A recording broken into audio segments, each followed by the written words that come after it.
Welcome to the lesson that will demonstrate how to use a really cool site to make a transparent background for pictures of people. To get started, go ahead and go to this website, remove.bg. I happen to have it open, and you're going to need a photo before you get started. I happen to have a photo of a fabulous sixth grader who allowed me to take her photo, so I will use this image. I will choose select a photo and go locate that photo of the student, and it's going to make the background transparent. Now this is fabulous because it would take a long time to clean this up in Photoshop.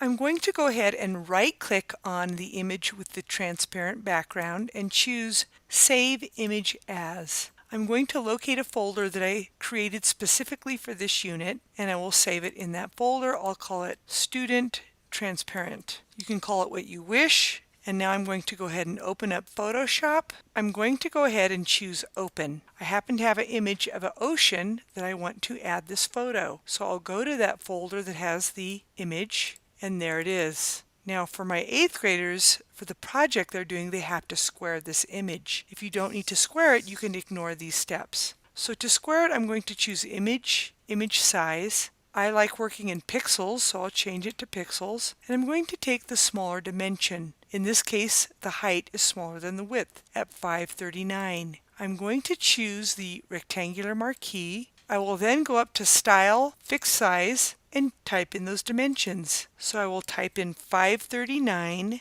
by 539. I will click down on the image and move the marquee to where I want it. I will then choose Image Crop. I'm now going to choose File, Save As, and it's a JPEG, so that's fine. I will call this Beach 1 and click Save, and then OK. Now I'm going to open up the student who allowed me to take her photo, and there it is. So go to the transparent background with the student, and I'm going to click on the Control key and click on that layer. Notice it's selected. I'm going to choose Edit, Copy, go to the other layer and choose Edit, Paste. I'm going to take the Move tool and move her in a location. Now she looks like a giant at this time, so I'm going to do Control T, which is transform, and I'm going to hold the Shift key and drag from a corner until she is a reasonable size, and then click Enter. I might move her a little bit more, maybe make it a rule of thirds. And now when you're happy with the image, you would choose File, Save As. You would then go to that drop-down menu next to Save As Type, specify JPEG, and I will call this one Beach 2 and click Save, and then OK.